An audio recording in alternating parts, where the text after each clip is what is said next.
మేము తప్పు చేయలేదు. మీరు మా తరఫున పోరాడట్లేదు, కష్టం పోరాడట్లేదు.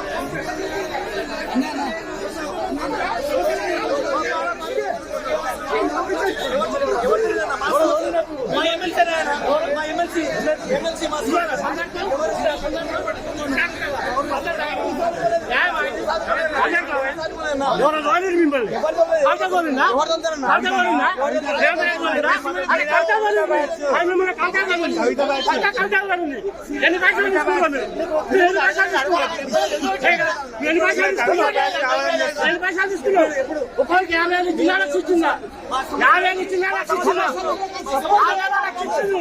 అంతా ఏ భక్తు ఆడమంటే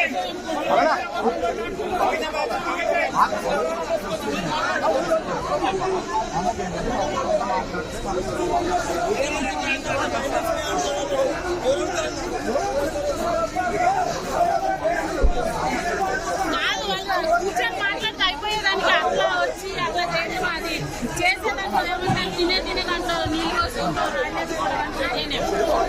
ఇక్కడ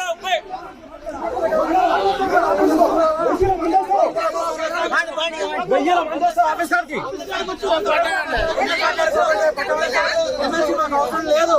కేవలం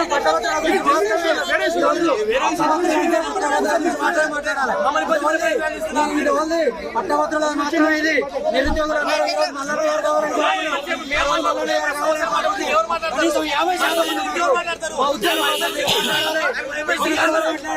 దాంతో పాటు నిరుద్యోగుల గురించి కూడా మాట్లాడుతూ అన్న ఎవరు కూడా అన్నిటి భావించద్దు. ఇక్కడ వచ్చినటువంటి వీళ్ళంతా కూడా హెచ్డి స్పోర్ట్స్ కోటా గురించి డిఎస్సీ అభ్యర్థులు. అయితే గతంలో మన మల్లన్న గారు వీళ్ళు కలవడం జరిగింది. కలిసి మల్లన్న ఏమన్నారంటే మీ గురించి నేను మాట్లాడతా, మీకు పరిష్కారం తీసుకొని నేను పోదని చెప్పేసి అన్నాడంట. కానీ వీళ్ళు ఎన్నిసార్లు పోయినా కూడా మల్లన్న గారు వీళ్ళ గురించి మాట్లాడి ఆఫ్లైన్ లో మాత్రం ఒక లెటర్ రాసి సీఎం గారికి పంపించాలని చెప్పేసి వీళ్ళు చెప్పినాడు. కానీ ఎప్పుడు కూడా వీళ్ళ గురించి అసెంబ్లీలో కూడా ప్రస్తావించలేదు. జియో నెంబర్ 46 న్యాయం చేపిస్తా, ప్రభుత్వం గెలిస్తే కాంగ్రెస్ ప్రభుత్వం వస్తే గెలిపిస్తున్నాడు, అది కూడా మాట్లాడలేదు. మా ఆవేదన మాత్రమే అర్థం చెప్పుకున్నాం. మల్లన్న అంటే కోపం లేదు, మల్లన్న మన పెద్దింటి అన్న అని అనుకుని అన్నని అడగడానికి మేము అన్న నీకు అధికారం వచ్చింది, నీకు హోదా వచ్చింది, అసెంబ్లీలో చట్టసభలో నువ్వు వెళ్ళినావు, అప్పుడు ఎందుకు ప్రస్తావించలేదు? ఎమ్మెల్సీ ఎలక్షన్ మొత్తం గ్రాడ్యుయేషన్ కదా మీకు ఓటేసామని చెప్పేసి. సో ఇది అడగడానికి వచ్చిన తప్ప ఇక్కడ వేరే వాళ్ళందరూ కూడా మేము ఏదో కావాలని అన్న మీదకి ఏదో ఉసుగోల్పడానికి వచ్చామని అనుకుంటారు. తప్పు, అట్లా భావించదు. మల్లన్న అంటే మా ఇంటి అన్న కాబట్టి అరే హక్కు స్వేచ్ఛ మాకు ఉందని చెప్పేసి వచ్చింది. జెన్యున్ ఇష్యూ మా జీవో చేయాలి. అందరికి కూడా నమస్కారం.